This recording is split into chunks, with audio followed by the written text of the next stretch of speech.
Every year we carve pumpkins for Halloween, and every year I end up staring at all the leftover pumpkin flesh, wondering what to actually do with it.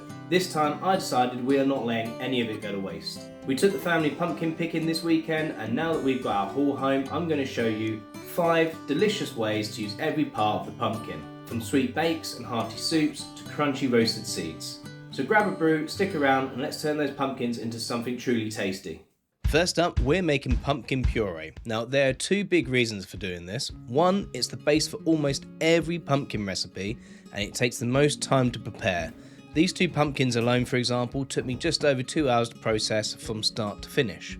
And 2, once you know how much puree you've got, you can scale your recipes properly and decide what you want to make. Homemade pumpkin puree will keep for up to a week in the fridge or up to a year in the freezer, so it's worth doing, because it means you can have all your pumpkin favourites throughout the year.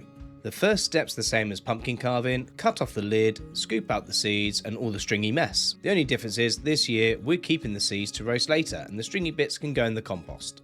Next, carve your pumpkins however your family usually does. Just bear in mind, the more carving your design requires, the more flesh you'll have to cook with. Now, since I'm making this video and cooking a lot of pumpkin recipes, I've taken 2 of our more unusual pumpkins, a flat white one and a blue dull, and chopped them up completely.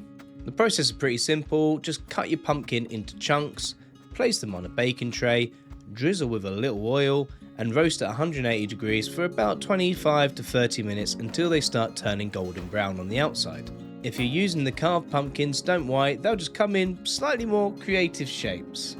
You'll know they're done when the flesh is so soft that it scoops easily away from the skin, even with a spoon. And that's our next step. Spoon the flesh into a food processor and blitz until smooth. I'm mixing the flesh from all our different pumpkins. I'm sure that does change the flavour a little, but I'm fine with that. So if you are chasing a specific taste, you might want to keep them separate. And for your reference, 2 large pumpkins gave me about 4 kilos of puree, and even the offcuts from the kids' carved pumpkins made about 500 grams, which is not bad for technically leftovers. Speaking of leftovers, you can technically reuse carved pumpkins after Halloween, but I wouldn't recommend it, mainly because I've got dogs and I know exactly what they'll do to anything left on the doorstep. But if you've got indoor decorative pumpkins that still seem fresh, those would be fine to use. And that's how easy pumpkin puree is to make. You can season it now or leave it plain like I do and flavour it as you go. I portion mine into freezer bags so it's ready for recipes later, and that way you can enjoy pumpkin treats well into the new year. Treats much like pumpkin bread. I absolutely love this one. Even if it doesn't always rise quite how I want it, this loaf didn't lift much, but honestly it still smells and tastes fantastic. All the ingredients are listed in the pinned comment on my website and up on the screen. Start by adding 300 grams of pumpkin puree to a mixing bowl and then mix in 100 grams of brown sugar. You can use other sugars, but I find brown sugar pairs best with pumpkin and cinnamon. It gives a lovely deep flavour. Crack in 2 eggs and mix well. Now add 250 grams of plain flour. You can swap this for self-raising if you want a more cake-like texture, but I prefer to stick with the plain and add 2 teaspoons of baking powder. And yes, watching this back, I realised I only added 1, so that's why this loaf's a bit flat. Oops. Next, add 1 teaspoon of cinnamon and half a teaspoon of mixed spice.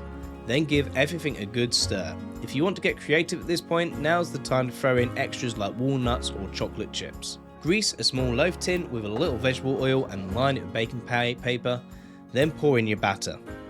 Don't fill it right to the top, leave a bit of space for it to rise or your oven's going to have a really bad day.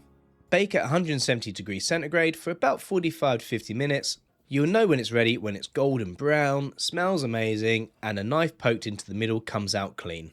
Let it cool before slicing, or if you're impatient like me, cut straight in and enjoy it warm. Mine came out a bit dense thanks to that missing teaspoon of baking powder, but it's still absolutely delicious.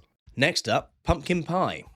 Who can resist this autumnal classic? It's rich, spiced, and honestly so easy to make. All the ingredients are listed in the pinned comment on my website and up on the screen. Start with 500 grams of pumpkin puree in a mixing bowl. Add 100 grams of brown sugar, crack in 2 eggs, and pour in 200 milliliters of evaporated milk or cream. I personally love using evaporated milk. It gives that old-fashioned flavour, and the family drink the rest after as well. Then add your spices: 1 teaspoon of cinnamon, half a teaspoon of ground ginger, and about a quarter teaspoon of ground nutmeg. Give it all a good stir until smooth and turns that lovely warm golden colour. It almost looks like coronation chicken at this point. Now for the crust. You can use a pre-made base or make one from scratch if you're feeling brave, but I'm using a pre-rolled short crust pastry sheet because honestly I'm not confident enough yet to make my own. Line your pie dish with the pastry, press it gently into shape and trim off the excess. If you've got any gaps, patch them up with the offcuts.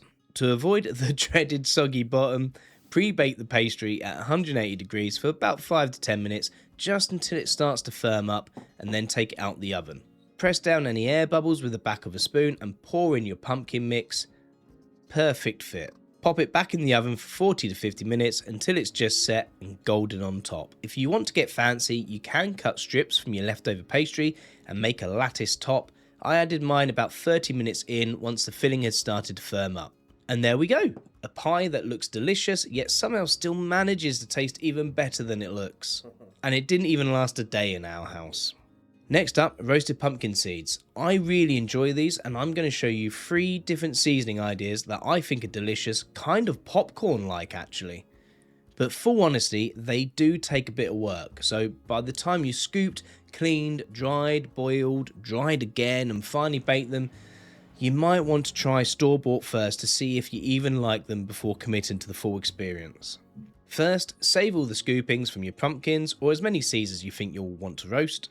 For me, this is the tedious bit, separating the seeds from all that stringy goop. If you've got any magic techniques, please let me know in the comments, because personally, I just throw everything into a tub of water, the loose seeds float so I can skim them off easily, and then I pick the rest off by hand. The goop just goes straight in the compost.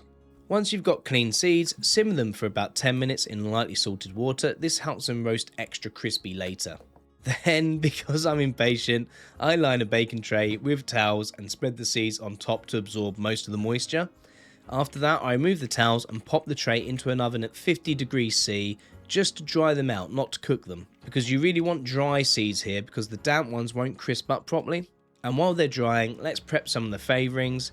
Grab a sealable tub so you don't make a mess. First up, spicy seeds. Mix 1 tablespoon of olive oil, half a teaspoon of harissa, more if you like the heat, and a sprinkle of chili flakes.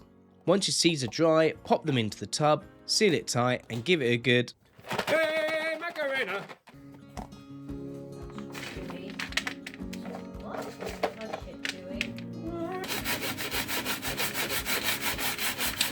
Next, savoury seeds. Use 1 tablespoon of oil, half a teaspoon of garlic powder and half a teaspoon of cumin.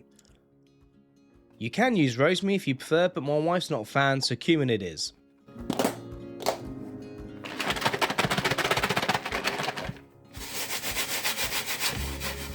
And finally, sweet seeds. Mix 1 tablespoon of oil, half a teaspoon of cinnamon and 1 teaspoon of sugar.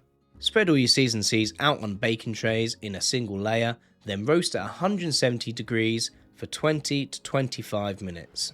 Shaking or stirring halfway through so they cook evenly. And that's it. Beautiful, golden, crunchy pumpkin seeds. Perfect for snacking, sprinkling on soups, or storing in an airtight tub for up to 2 weeks. You can even freeze raw seeds if you want to make more batches later in the year. A bit of effort, sure, but totally worth it. Now for my favourite one of the lot, pumpkin soup. This one's absolutely delicious and a huge hit with the whole family. All the ingredients are listed in the pinned comment, my website and up on the screen. Start by dicing 1 onion, red, white, whatever you've got will do, and please excuse my shoddy sous chef skills. Then peel and crush 2 garlic cloves. This is one of those cases where more is not better. You do not need much garlic, 2 is plenty, otherwise it can get a bit overpowering. Heat a little oil in a large pan and saute the onions and garlic until they're soft and fragrant. While that's cooking, make about 900 milliliters of vegetable stock. I'm just using 2 standard stock cubes and dissolving them in some boiling water from the kettle.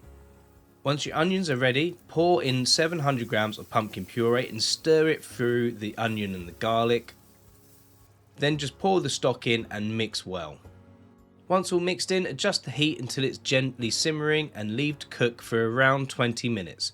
You'll see it start to reduce and thicken. So much so, this soup will literally tell you when it's ready by bubbling and splattering everywhere like some Halloween potion. When it is nice and thick, take it off the heat and stir in 100 milliliters of coconut milk or cream for its final transformation. Rich, smooth and velvety. Finish it off with a pinch of salt and a little ground nutmeg and a generous sprinkle of black pepper. And that is it. Serve it straight away with a bit of decent bread or let it cool and pop in the fridge to reheat later. It's simple, hearty and, trust me, absolutely the best of the bunch. Gotta get your reaction on camera because I always get my reaction on camera and I think I'm faking. That's good. That's about as excited as she gets. And finally, cookies, because honestly anything can go in a cookie, even pumpkin. These make such a great seasonal treat for the family. As always, the ingredients are listed in the pinned comment, on the website, on screen. Start by mixing 250 grams of self-raising flour with 75 grams of butter until the mix looks like breadcrumbs. You can use a spatula, but I always find doing it by hand is messier and somehow that makes it better. Plus, when my little helpers are around, this is their favourite part.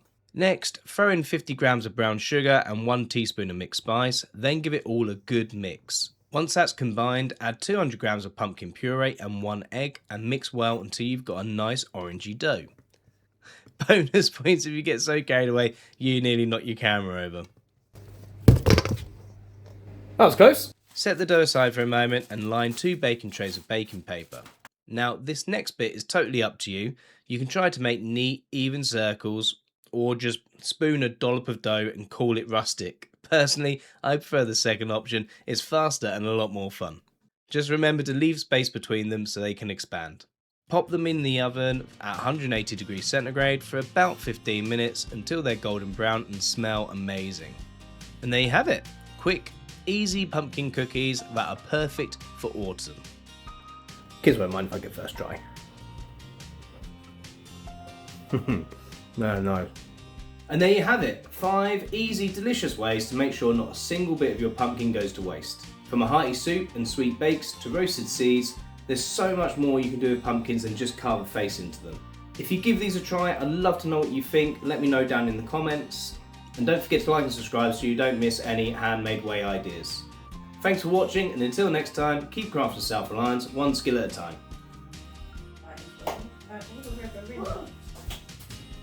Sometimes Grandad sets the house on fire.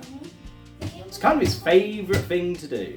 Sometimes Daddy explodes things in the microwave. Oh dear. Isn't this relaxing?